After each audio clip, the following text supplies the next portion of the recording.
Hello students. हमने atomic and molecular physics में 4th unit का कॉन्डन पैराबोला तक कर चुके थे। आज हम नेक्स्ट टॉपिक करने जा रहे हैं प्री डिसोसिएशन एंड डिसोसिएशन। तो इसमें हमें एग्जाम में कैसे लिख के आना है वो पॉइंट हम अब डिस्कस करते हैं।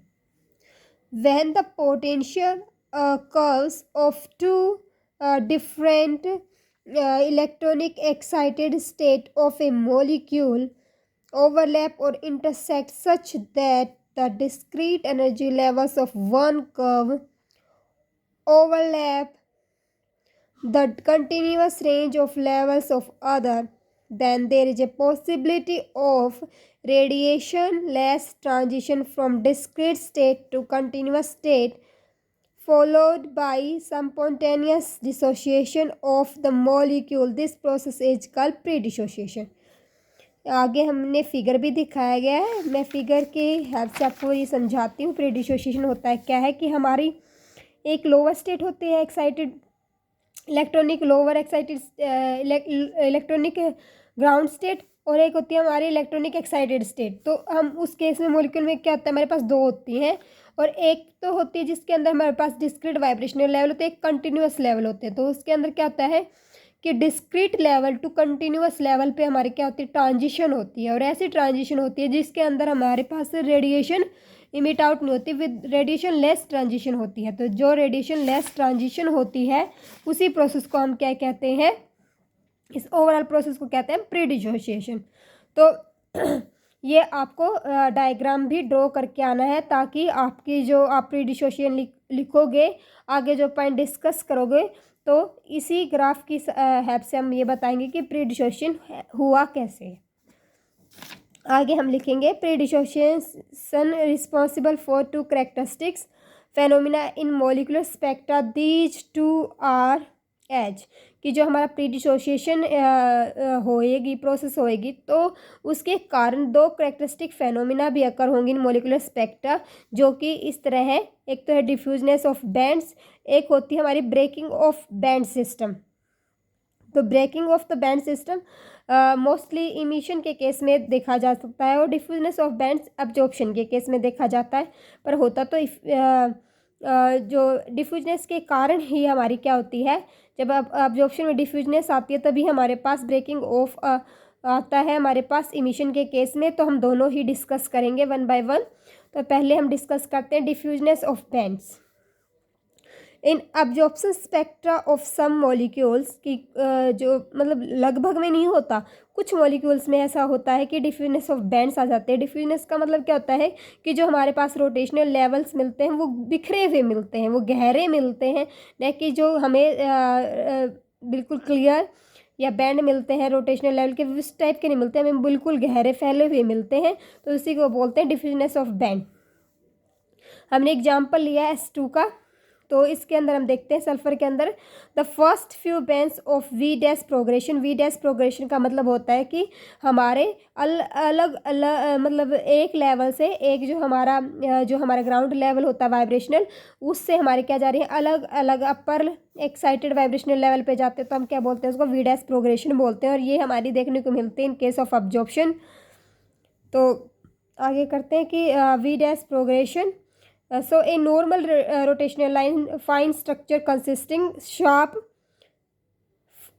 line, but beyond this certain value of V dash, the rotational lines of the band became diffuse। कि मतलब क्या है कि हमें है ना जो हमारे पास हमको पता है कि इलेक्ट्रॉनिक स्पेक्ट्रा में वाइब्रेशनल ट्रांजिशन के साथ साथ रोटेशनल ट्रांजिशन भी होते हैं। जब एक वाइब्रेशनल ट्रांजिशन होती है तो उसके कॉरस्पॉन्डिंग जो इतने रोटेशनल लेवल होते हैं उनके अंदर भी ट्रांजिशन होती है। तो समझ लीजिए कि ये हमारा लेवल है वाइब्रेशनल। तो जब इसमें ट्रांजिशन होएगी हमारे वाइब्रेशनल लेवल में तो हमारी क्या होगी, रोटेशनल में ट्रांजिशन होएगी। तो कुछ वी डैश की वैल्यू तक तो हमें क्या मिलेंगे, जो रोटेशनल ट्रांजिशन के कॉरस्पॉन्डिंग जो बैंड मिलेंगे वो बहुत ही शार्प मिलेंगे। बट जब उस वी डैश की वैल्यू से हम आगे वी डैश की वैल्यू पे जाएंगे तो कुछ पर्टिकुलर वी डैश की वैल्यू के बाद हायर वैल्यू की वी डैश की बात करें तो ऐसा होगा कि उसके कॉरस्पॉन्डिंग जो रोटेशनल लेवल मिलेंगे वो हमें फैले हुए मिलेंगे, डिफ्यूज़ मिलेंगे। तो ये पर्टिकुलर मतलब लोअर वैल्यू के लिए नहीं, हायर वैल्यू के लिए हमें क्या मिलेंगे, डिफ्यूज़ बैंड मिलेंगे कि हमारे जो रोटेशनल लेवल्स हैं वो क्या हो जाएंगे, डिफ्यूज हो जाएंगे। All those bands when have diffuse structure in case of absorption do not occur in case of emission की जो रोटेशनल बैंड हमें डिफ्यूज़ मिलेंगे इन केस ऑफ अब्जॉर्प्शन वो क्या होंगे, हमारे पास इमिशन के केस में अपीयर ही नहीं होंगे। क्योंकि इमिशन क्या होगा, अपर लेवल से लोअर लेवल पे होएगा, हमारे पास upper excited state lower excited state transition होगी तब हमें इमिशन मिलता है। तो इमिशन स्पेक्ट्रा के केस में हमें जो रोटेशनल लेवल क्या हुए थे, डिफ्यूज़ हुए थे, रोटेशनल ट्रांजिशन के कॉरस्पॉन्डिंग जो बैंड हमें डिफ्यूज़ मिले थे वो हमें इमिशन के केस में मिलेंगे ही नहीं। तो क्या होगा हमारे पास जो समझ लीजिए कि एक ये वी डैश 3 के कॉरस्पॉन्डिंग हमें क्या मिलते हैं, डिफ्यूज रोटेशनल बैंड मिले थे और उसके अपर और उसके लोअर क्या मिले थे, हमें सही रोटेशनल लेवल मिल रहे थे। तो क्या होएगा हमारे पास कि जो इमिशन लेवल में क्या होगा कि 3 से पहले के और 3 से बाद के हमें इमिशन स्पेक्ट्रम मिलेगा और बीच में हमारा जो स्पेक्ट्रम है वो क्या हो जाएगा, कट हो जाएगा। इसी को हम क्या कहते हैं, ब्रेकिंग ऑफ बैंड सिस्टम। तो आगे कैसे लिखेंगे इसको, in this way the band system breaks off at the finite value of v dash in case of emission कि emission के केस में हमें क्या होता है, कुछ finite value तक तो हमें बैंड सिस्टम मिलेंगे इमिशन स्पेक्ट्रा के ड्यूरिंग, बट कुछ पर्टिकुलर वैल्यू के बाद हमारे पास क्या हो जाएंगे, जो अब्जॉर्प्शन के केस में डिफ्यूज हमें पास रोटेशनल लाइन दे रहे थे उनकी ही क्या हो जाएगी हमारे पास, वो वहाँ से हमारा जो बैंड है वहाँ से डिस्पेयर हो जाएगा और आगे से फिर मिल जाएगा। तो इससे क्या हो जाएगा, हमारा बैंड सिस्टम कट ऑफ हो जाएगा। This is known as breaking of band system. इसी को जो बीच में से हमारा गायब हो जाएगा डिफ्यूजनेस के कारण, उसी को क्या कहेंगे हम, ब्रेकिंग ऑफ बैंड सिस्टम। तो हमारा सेकंड पॉइंट आएगा, हमने अब्जॉर्प्शन की बात कर ली कि हमारे पास डिफ्यूज बैंड्स मिलते हैं, रोटेशनल फाइन स्ट्रक्चर प्रीवियस के लिए मिलते हैं और जो जैसे जैसे हम हायर लेवल पे जाएंगे तो हमारे पास रोटेशनल जो बैंड मिलेंगे वो मिलेंगे हमें डिफ्यूज। तो अब हम किसकी बात करेंगे, इमिशन की बात करेंगे। तो इमिशन में हमें पता है कि जो बैंड मिलेंगे वो ब्रेकिंग ऑफ होंगे क्योंकि रोटेशनल के केस में वो जो एब्जॉर्प्शन के केस में वो क्या हो चुके थे, डिफ्यूज़ हो चुके थे, वो हमारे पास इमिशन के केस में नहीं मिलेंगे। तो हम बात करते हैं breaking of a band system. ये जो हमारी प्री डिसोसिएशन के कारण जो हमारी कैरेक्टरिस्टिक फेनोमिना हुई थी वो ये सेकंड वाली है। In emission the band system found a sudden break off at a certain point की जो हमारा इमिशन के केस में क्या होगा, जो हमारा बैंड सिस्टम है एक पर्टिकुलर वैल्यू पे जाके क्या हो जाएगा, ब्रेक ऑफ हो जाएगा। वहाँ से हमारा हमें बैंड सिस्टम नहीं मिलेगा, नहीं अपीयर होगा हमारे इमिशन के केस में। अगर हम एग्जाम्पल लें, in case of CH molecule the R branch lines appear up to R9 and after it terminate abruptly. क्या कि हमारी जो हम CH मॉलिक्यूल का अगर इमिशन स्पेक्ट्रम देखें तो हमें आर ब्रांच वैसे होती क्या, आर ब्रांच होती है जब हम रोटेशनल क्वांटम नंबर की बात करें J की, तो अगर del J is equal to +1 के कोरस्पॉन्डिंग जो ट्रांजिशन होती है उससे आर ब्रांच मिलती है। Del J is equal to -1 से होती है उसे पी ब्रांच बोलते हैं। Del J is equal to 0 के कोरस्पॉन्डिंग जो ट्रांजिशन होती है और जो हमें बैंड मिलते हैं उनको बोलते हैं हम सबको क्यू ब्रांच। तो हमारे पास आर ब्रांच में क्या होगा, CH के केस में R9 तक तो हमें जो सारी थी लाइंस थी हमारी ट्रांजिशन की वो तो अपीयर होंगी, पर R9 के बाद क्या होंगी, वो हमें शो होना बंद हो जाएंगी।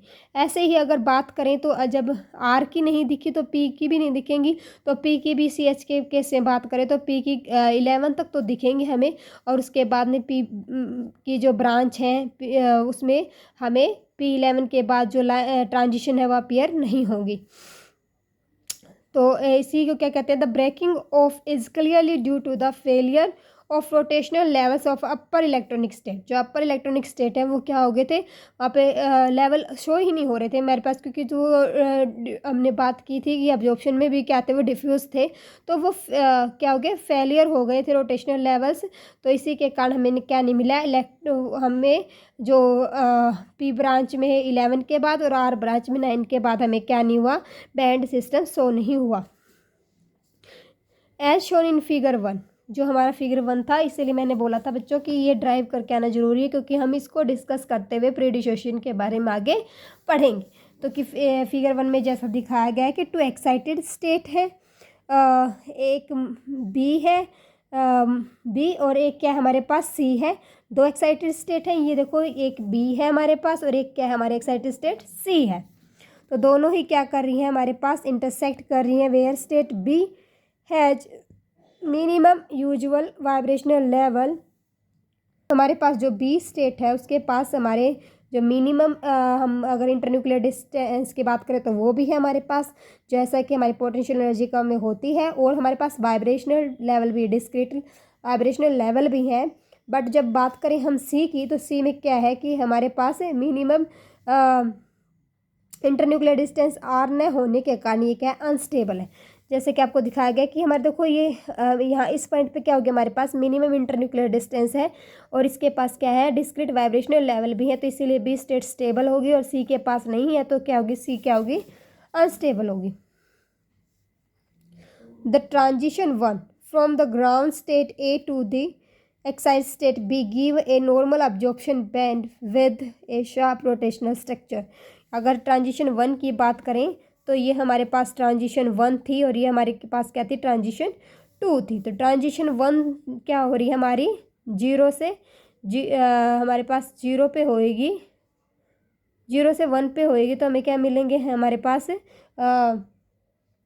में जो हमारा अब्जॉर्प्शन के बैंड की बात करें तो इसमें हमें शार्प रोटेशनल स्ट्रक्चर मिलेगा। बट जब इन ट्रांजिशन 2 की बात करेंगे तो हमारे पास क्या होगा, इन transition 2 the absorbed energy of the molecule is not enough to dissociate it in the state B, but this molecule make the radiation less transition to state C and then dissociate. क्या हो जाएगा हमारे पास कि जो हमारी B के अगर second transition की बात करें तो हमारी क्या, इसके पास इतनी एनर्जी नहीं थी कि ये मॉलिक्यूल को डिसोसिएट कर पाता, तोड़ पाता। मॉलिक्यूल जैसे हमारे पास क्या, 2 एटम से मिलके बना हो, डायटोमिक मॉलिक्यूल करते, तो डिसोसिएट का मतलब क्या, ए और बी को अलग अलग कर दे। तो अगर इतनी एनर्जी नहीं थी कि वो इसको डिसोसिएट कर पाता, इसलिए इसने क्या किया, रेडिएशन लेस ट्रांजिशन की टू द स्टेट सी, और फिर क्या हो गया, फिर डिसोसिएट हुआ। स्टेट सी में ट्रांजिशन के बाद किए इसने क्या किया, डिसोसिएट हुआ हमारा मॉलिक्यूल। आगे हम लिखेंगे the radiationless transition takes place in time that is long than required for vibration of the molecule but shorter than that required by the rotation of the molecule की जो हमारा time require हुआ जो transition करने के लिए, वो time उस टाइम से कम था जितना कि मॉलिक्यूल को वाइब्रेशन करने के लिए रिक्वायरमेंट होती है। बट वो ये टाइम जो है हमारा रोटेशन करने के लिए मॉलिक्यूल को जितने टाइम की ज़रूरत होती है उससे कम था। तो इसलिए क्या हो गया, हमारे वाइब्रेशन करने के लिए तो मॉलिक्यूल को टाइम मिल गया, पर रोटेशन हमारा मॉलिक्यूल नहीं करेगा, इसीलिए हमारे को क्या होता है, रोटेशन बैंड नहीं मिलता, इसीलिए हमारा बैंड क्या हो जाता है, ऑफ हो जाता है। In such way the molecule have enough time to vibrate but not for rotation, क्योंकि जो हमारा ट्रांजिशन के टाइम जो टाइम लिया गया था मॉलिक्यूल के द्वारा वो टाइम क्या था, वाइब्रेशन के लिए तो बहुत ज़्यादा था, पर रोटेशन के लिए बहुत ही कम था। तो वाइब्रेशन के लिए तो मॉलिक्यूल को बहुत टाइम मिल गया, पर रोटेशन के लिए नहीं मिला, तो क्या करेगा, हमारा मॉलिक्यूल वाइब्रेट करेगा। Hence, in transition 2, the vibrational energy is quantized completely, but rotational energy no stronger quantized। जो हमारी वाइब्रेशनल एनर्जी थी वो तो इसलिए क्वेंटाइज होगी क्योंकि उसको टाइम मिल गया वाइब्रेशन के लिए, पर रोटेशनल के लिए टाइम नहीं मिला। तो रोटेशन के लिए टाइम नहीं मिला तो क्या होगी, रोटेशनल एनर्जी कम्प्लीटली क्वेंटाइज नहीं होगी। Therefore, the vibrational structure of the band system not change, but rotational structure of the band became diffuse. इसलिए जो वाइब्रेशनल स्ट्रक्चर था वो तो हमारे मॉलिक्यूल का सेम रहेगा बैंड सिस्टम के लिए, बट रोटेशनल स्ट्रक्चर क्या हो जाएगा, चेंज हो जाएगा, वो डिफ्यूज हो जाएगा। तो जब डिफ्यूज ही हो गया तो हमारे पास वहाँ से क्या होगा, इमिशन के केस में बैंड ऑफ हो जाएंगे।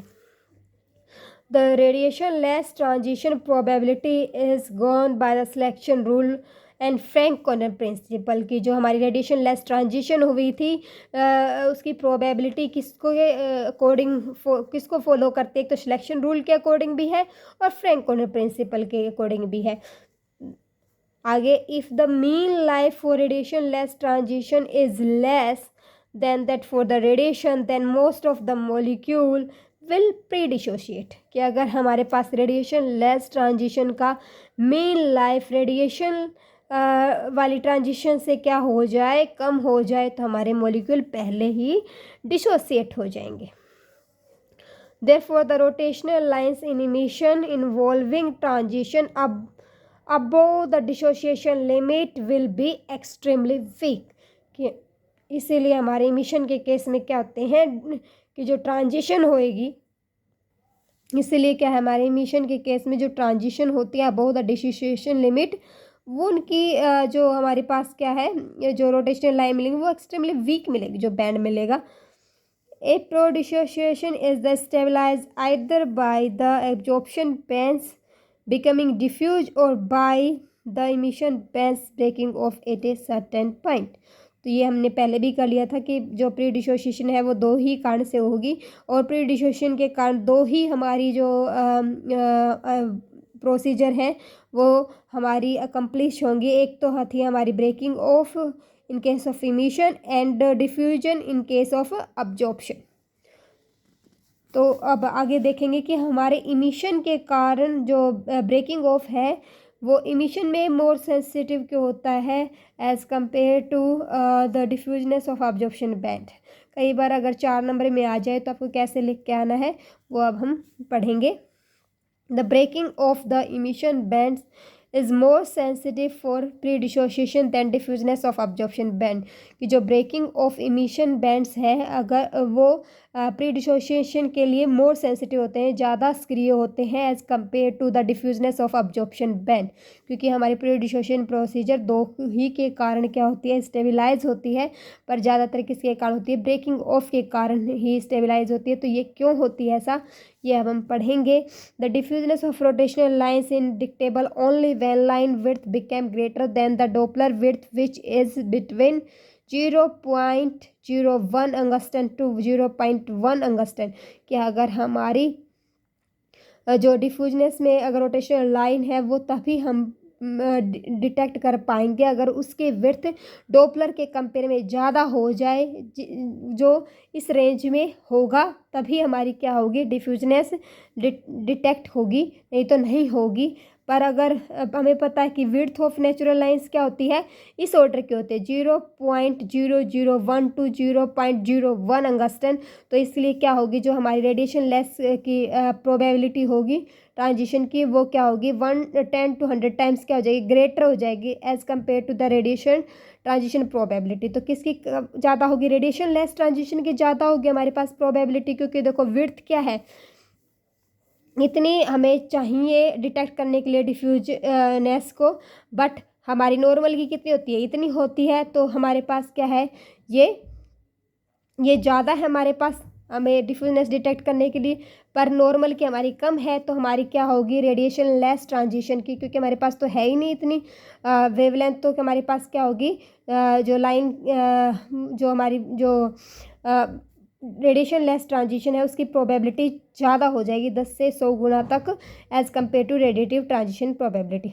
The weakening in the intensity of the band structure arising from the transition from pre-dissociated level becomes appreciable as soon as the magnitude of the radiation less transition probability became equal to that of a radiative transition. Hence pre-dissociation observed more in case of emission spectrum than in absorption spectrum। कि जो हमारे पास होगा क्या कि radiation less transition ज़्यादा होगी तो हमें क्या मिलेगा कि इमिशन के केस में हमें क्या मिलेगा, प्री-डिसोसिएशन मिलेगा। और जो हमारी इंटेंसिटी की वीकनिंग होती है जो कि हमारी राइज होती है फ्रॉम द प्री डिसोसिएशन, वो क्या होगी, वो और भी बढ़ेगी अगर मैग्नीट्यूड इक्वल हो जाए प्रोबेबिलिटी का, किसका, एक तो रेडिएशन लेस ट्रांजिशन का, और एक मतलब जो नॉन रेडिएटिव होती है रेडिएशन के साथ होती है, नॉन रेडिएटिव नहीं कहेंगे इसको, रेडिएशन के साथ जो हमारी ट्रांजिशन होती है और रेडिएशन के बिना जो ट्रांजिशन होती है, अगर दोनों का मैग्नीट्यूड भी इक्वल हो जाए तो वो भी हमारा क्या होगा, अप्रिसिएट करेगा किसको, कि जो हमारी इंटेंसिटी है वो क्या होगी, वीक हो, तो हमारी क्या हो जाएगी, इसीलिए हमें क्या, अब्जॉर्प्शन स्पेक्ट्रम में डिफ्यूजनेस तो नहीं आएगी, पर क्या हो जाएगी, हमारे इमिशन के केस में क्या हो जाएगा, बैंड कट ऑफ हो जाएंगे, तो इमिशन के केस में हमें क्या मिलेगी, ज़्यादा प्री डिसोसिएशन मिलेंगे। अब हम आगे करेंगे डिसोसिएशन। डिसोसिएशन एनर्जी क्या होती है इसके बारे में पढ़ेंगे, और फिर इसको कौन से पॉइंट डिस्क्राइब करते हैं उनके बारे में पढ़ेंगे। द डिसोसिएशन एनर्जी, इसको डी नोट से डिनोट करते हैं, अगर ऊपर भी नोट लगा रखा है इसका मतलब क्या है, ये ग्राउंड स्टेट की है। Dissociation energy of the diatomic molecule A B, मैंने मॉलिक्यूल को नाम दे दिया कोई अपन ए बी, तो इसकी कैसे डिफाइन करेंगे, the work required to dissociate the molecule from the lowest level of electronic ground state into the normal atoms, की ग्राउंड स्टेट पे जो हमारा मॉलिक्यूल्स था, डायटोमिक मॉलिक्यूल्स था, अगर ए भी लेते हैं तो उसको ए प्लस भी अलग अलग एटम में तोड़ने के लिए हमें कितनी एनर्जी की जरूरत पड़ेगी, उसी को क्या कहते हैं, डिसोसिएशन एनर्जी कहते हैं। When two electronic state under consideration, then हम अगर दो हमारे पास क्या है, इलेक्ट्रॉनिक स्टेट है, एक अपर है ग्राउंड है, तो हम क्या लेंगे कि जो नीचे वाली है या उसको क्या, तो अगर वो नीचे वाली जो हमारी लोअर स्टेट है, अगर उसको हम, वो ही ग्राउंड स्टेट है, तो उसको हम डी नोट से भी डिनोट कर सकते हैं। और अगर हमारे पास अपर स्टेट अलग है और लोअर स्टेट है वो ग्राउंड स्टेट नहीं है, तो हम क्या दिखाएंगे इसको, डी नोट डबल डैश से, और अपर स्टेट को हमेशा ही क्या दिखाएंगे, डी नोट डैश से दिखाएंगे। If lower is the ground state, अगर जो लोअर स्टेट है वो ग्राउंड स्टेट ही है, तो अगर हमारी जो डी नोट डबल डैश और डी नोट ही हमारी क्या हो जाएगी, इक्वल हो जाएंगी। इसका मतलब क्या है, जो हमारे मॉलिक्यूल्स हैं वो डिसोशिएट किस पे कर रहे हैं, ग्राउंड स्टेट पे कर रहे हैं। But there are few example such as BeO in which ground state does not dissociate molecule into normal atom, then जो हमारी ग्राउंड स्टेट है वो लेस देन हो जाएगी जो हमने लोअर स्टेट ली है। तो इसका मतलब क्या, अगर हमारी जो ग्राउंड स्टेट पे क्या है, मॉलिक्यूल क्या हो रहे हैं, डिसोशिएट नहीं हो रहे हैं, अगर उससे अपर पे हो रहे हैं, तो हमारा क्या हो जाएगी, ग्राउंड स्टेट उससे नीचे एग्जिस्ट करेगी। इसका मतलब dissociation energy of ground state कम होएगी कि as compare to the lower electronic state. The determination spectroscopic determination of the dissociation energy always involve two step, कि जो हमारी, अगर हमें डिसोसिएशन एनर्जी को निकालना चाहते हैं, डिटरमाइन करना चाहते हैं, तो हमें दो स्टेप फॉलो ही करने पड़ेंगे। एक तो होगा हमारा determination of energy of a dissociation limit C, कि हमें डिसोसिएशन लिमिट निकालनी पड़ेगी अबो द ग्राउंड स्टेट की, हमारी ग्राउंड स्टेट्स की अबो हमारी डिसोसिएशन लिमिट कब आती है। एक करना पड़ेगा हमें determination of the product of dissociation at this limit, that is atomic excitation energy A excited, कि हमारी जो, हमें क्या निकालना पड़ेगा, डिटरमाइन करना पड़ेगा प्रोडक्ट ऑफ डिसोसिएशन। डिसोसिएशन पे हमारा प्रोडक्ट क्या बना, अगर हम ये डिटरमाइन कर दें तो हमारे पास क्या हो जाएगी, हम डिसोसिएशन एनर्जी को निकाल सकते हैं। ये हमने दिखा रखा है कि हमारी लोअर है और ये हमारी अपर है, तो ये हमने ये दिखा रखा है, ये क्या है, हमारी जो अपर डिसोसिएशन एनर्जी है, ये हमारी क्या है, lower dissociation energy.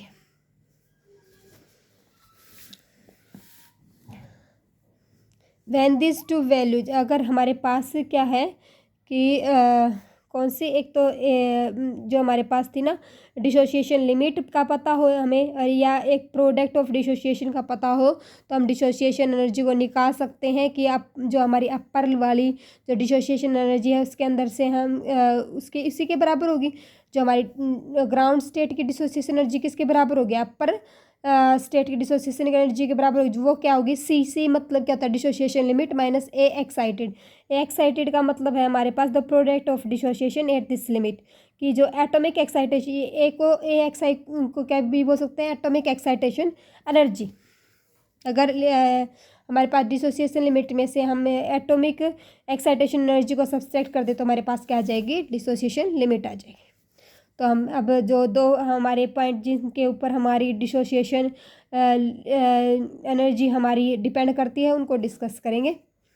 Determination of dissociation limit की, जो हमारी डिसोसिएशन लिमिट है उसको कैसे निकाल सकते हैं, कैसे डिटरमाइन कर सकते हैं, तो वो पढ़ेंगे हम। There are many methods to determine the dissociation limit, some of methods are given as, कि कुछ हमारे बहुत से मेथड होते हैं जिससे हम क्या कर सकते हैं, डिटरमाइन कर सकते हैं डिसोसिएशन लिमिट को, पर जो पर्टिकुलर यूज किए जाते हैं उन्हीं के बारे में हम पढ़ेंगे। जैसे हमारा बैंड कन्वर्जेंस, ये इससे क्या है, मेरे पास जो डिसोसिएशन लिमिट की है वो मतलब मोर एक्यूरेट वैल्यू देता है हमारे पास band convergence method. A very accurate value for the dissociation limit is obtained when we dash progression of bands is observed up to convergence limit with its adjoining continuum in absorption, कि हमारे पास ना बहुत ही अच्छा हमें dissociation limit मिलेगा कि V dash क्या करे, हमारा अपर लेवल पे शिफ्ट हो, कंटिन्यूम के साथ ज्वाइन होता हमें मिले, तब हमें क्या मिलेगी, बहुत ही अच्छी या एक्यूरेट डिसोसिएशन लिमिट मिलेगी। The position of the convergence point that begin the continuum correspond to the energy of the dissociation limit C of the excited electronic state. क्या नेक्स्ट पॉइंट हमारे पास, the dissociation energy for the excited state can be written as, कि dissociation energy को हम कैसे लिख सकते हैं, D naught dash is equal to C minus V, ये हमारा न्यू है वेव नंबर। अगर हमें जो हमारे ये नोट क्यों लगा के, हमारे पास 0 से 0 हमारी ट्रांजिशन हुई, उसके कोरस्पॉन्डिंग हमें बैंड की जो क्या है ये वेव नंबर पता था, तो अगर उसको हम डिसोसिएशन लिमिट में से सब्सट्रैक्ट कर दे तो हमारे पास क्या आ जाएगी, डिसोसिएशन एनर्जी आ जाएगी। Where we new double note is the wave number for the 0 transition के कोरस्पॉन्डिंग जो बैंड बना था उसका वेव नंबर है ये, सी हमारी डिसोसिएशन लिमिट है। तो हम क्या बता सकते हैं, डिसोसिएशन एनर्जी बता सकते हैं। एक होता है हमारे पास एक्सट्रापोलेशन टू कन्वर्जेंस लिमिट, कि हम कन्वर्जेंस लिमिट तक कैसे अप्रोच कर सकते हैं। ये हमारे पास बिर्ज स्पोनर मेथड्स है, उन्होंने बिर्ज और स्पोनर दो साइंटिस्ट ने दिया था, इसलिए इसको बिर्ज स्पोनर मेथड कहते हैं। Birge Sponer method is use to those cases in which है no band convergence is observe, कि उस जगह पे इसका इस्तेमाल अच्छी तरह किया जाता है जहाँ पर कोई भी बैंड कन्वर्ज हुआ हमें ऑब्जर्व नहीं होता। This method suggest an extrapolation to the convergence limit from observed band, कि हमारे पास क्या करता है, एक्सट्रापोलेशन को ये हमारे सजेस्ट करता है कि एक्स्ट्रा जो हमारे अब हम ग्राफ ड्रॉ करेंगे और उसके अंदर जो एरिया आएगा उसको ही क्या कहेंगे, एक्सट्रापोलेशन बोलेंगे, और उसी से हमें क्या मिल जाएगी, हमारी डाइवर्जेंस डिसोसिएशन एनर्जी मिल जाएगी। Sorry, the dissociation energy is the difference between v is equal to 0 level and v maximum where the state of continuum start, कि हमारे पास अगर हम बात करें कि अब यहाँ पे हमारी कंटिन्यूम स्टार्ट हो रहा है तो यहीं हमारा क्या होगा, v डैश मैक्सिमम होगा, और ये v क्या होगा हमारे पास, v डैश 0 होगा, तो उसके बीच का जो हमारे पास क्या होगा, डिफरेंस होगा, उसी को क्या कहेंगे हम, डिसोसिएशन एनर्जी कहेंगे। तो डिसोसिएशन एनर्जी एक तरह से क्या होगा, जो हमारे वाइब्रेशनल क्वेंटा, सभी वाइब्रेशनल क्वेंटा उनका क्या हो जाएगा, सम हो जाएगा। कि जैसे कि आपको पता है कि जी से डिनोट करते हैं हम wave number corresponding to the vibrational levels के कोरस्पॉन्डिंग हम जी से रिप्रेजेंट करते हैं वेव नंबर को। वी क्या हमारे वाइब्रेशनल नंबर है, वाइब्रेशनल क्वांटम नंबर है। हमें पता है कि जीवी को लिखते कैसे हैं, जब हम अनहार्मोनिक वाइब्रेटर की बात की थी तब हमने जीवी को लिखना ऐसे सीखा था, omega E V plus 1/2 minus omega E X E V plus 1/2 की स्क्वायर एंड शो ऑन। हमने हायर पावर को क्या कर दिया, नेगलेक्ट कर दिया, क्योंकि हायर पावर पे सीरीज क्या हो जाती है, रैपिडली कन्वर्जेंट हो जाती है। अब क्या करेंगे हम, इधर एक बार v को v+1 रखेंगे, एक बार v ही रखेंगे, और दोनों का क्या डिफरेंस निकाल लेंगे, तो हमारे पास क्या आ जाएगी, डेल जी v+1/2 की वैल्यू आ जाएगी। तो हमने ऊपर एक बार v पुट किया है तो सेम रहेगा, एक बार v+1 पुट करेंगे तो 3/2 बन जाएगा, v+3/2 की स्क्वायर। तो हमने सब्ट्रैक्ट किया तो हमारे पास जो डेल जी v+1/2 की वैल्यू ही आई है, -2 omega E X E V plus omega E minus two omega E X. और ये इक्वेशन किसके है, सिमिलर है, जो हमारे स्ट्रेट इक्वेशन की बात करें, स्ट्रेट लाइन की इक्वेशन की बात करें तो उसके सिमिलर है। तो अब हम क्या करेंगे, ग्राफ ड्रॉ करेंगे किसके बीच में, एक तो हमारे पास लेंगे हम वी इज़ द हम पता वी मैक्सिमम के बीच में, और क्या लेंगे, डेल जी वी प्लस 1/2। ये तो हम वाई एक्सिस के लॉन्ग लेंगे और ये हम क्या लेंगे, एक्स एक्सिस के लॉन्ग लेंगे। तो हम क्या करेंगे, ग्राफ ड्रॉ करेंगे और एक स्ट्रेट लाइन आएगी जिसकी स्लोप क्या होगी, नेगेटिव होगी, जिसकी वैल्यू हो जाएगी -2 omega E X E we तो हमारे पास एक्स का काम करेगा, तो स्लोप क्या होती है, जो उसकी कोफिशिएंट होती है, तो ये क्या हो जाएगी -2 ओमेगा ई एक्स ई। और जो ये देखो, ये वैल्यू फाइंड आउट करना चाहते हैं हम, ये हमारा वी मैक्सिमम है, ये वी इज इक्वल टू 0 जो हमने पढ़ा है। डेल जी वी प्लस 1/2 की वैल्यू फाइंड आउट की है, ये हमने ये ग्राफ में दिखा रखा है। अब हमें क्या दिखाना है कि डेल जी वी प्लस 1/2, और हमें क्या करना है, और वी के लिए हमने क्या करना है, ग्राफ ड्रॉ करना है। तो वो ग्राफ कुछ ऐसा आएगा, वो ग्राफ आएगा ऐसा कि हमने इधर तो डेल क्या लिया है, डेल जी वी प्लस 1/2 की वैल्यू ली, और ये वी की, तो हमारी स्ट्रेट लाइन आएगी। और इसके अंदर जो हमारा एक्सट्रापोलेशन हमारी एरिया आया है, यही हमारी क्या देगी हमें, जो अंदर जो हमारे पास अंदर आया है एनर्जी, जो अंदर से कवर हुई है, वो ही हमें क्या देगी, डिसोसिएशन एनर्जी देगी। अब हम आगे क्या लिखेंगे, analytically the linearly extrapolated is given by extrapolated D naught, मतलब हमारी डिसोसिएशन एनर्जी कैसे होगी, जो इसके जो हमने पीछे ग्राफ देखा था कि जो हमारी लाइन ग्राफ किया था और जो लाइन आई थी उसके अंदर जो हमारा एक्सट्रापोलेटेड डिसोसिएशन एनर्जी है उसकी वैल्यू क्या आएगी वो हम बताएंगे। D naught is equal to, summation कहाँ से करेंगे, V is equal to 0 V maximum is किसका, del G V plus 1/2, del G V plus 1/2 की जितनी भी हमारी टर्म्स होती हैं उसका सम करेंगे, वी इज इक्वल टू 0 से वी मैक्सिमम तक।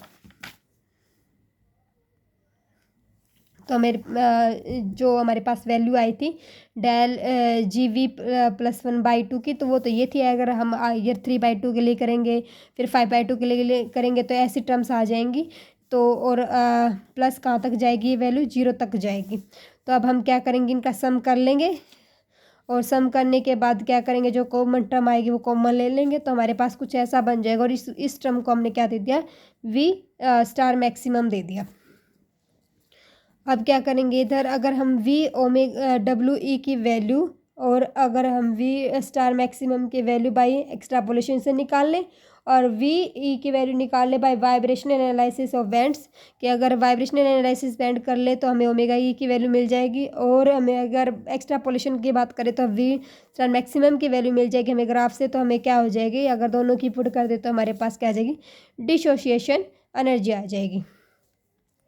तो इस जो हमारा ये मेथड हमने बताया था, तो इसका भी है ना एक एप्लीकेशन है, कि जो हमने मेथड की बात की है तो ये किसके लिए यूजफुल है। तो ये मेथड हमारा उस केस में यूजफुल है कि जिसमें ज़्यादा इलेक्ट्रॉनिक स्टेट हो, और उस इलेक्ट्रॉनिक स्टेट से हम निकाल सकते हैं हमारी डिसोसिएशन एनर्जी जिसमें वाइब्रेशनल लेवल बहुत ही कम हो। तो इसको कैसे लिखेंगे हम, the advantage of this extrapolation method is that it can be applied to any electronic state for which few vibrational level are known, कि हम मतलब अगर मॉलिक्यूल के लिए बहुत सी ज़्यादा इलेक्ट्रॉनिक स्टेट है तो उस इलेक्ट्रॉनिक स्टेट पे हम निकाल के डिसोसिएशन अप्लाई करके डिसोसिएशन एनर्जी निकाल सकते हैं जिसमें वाइब्रेशनल लेवल बहुत ही कम हो।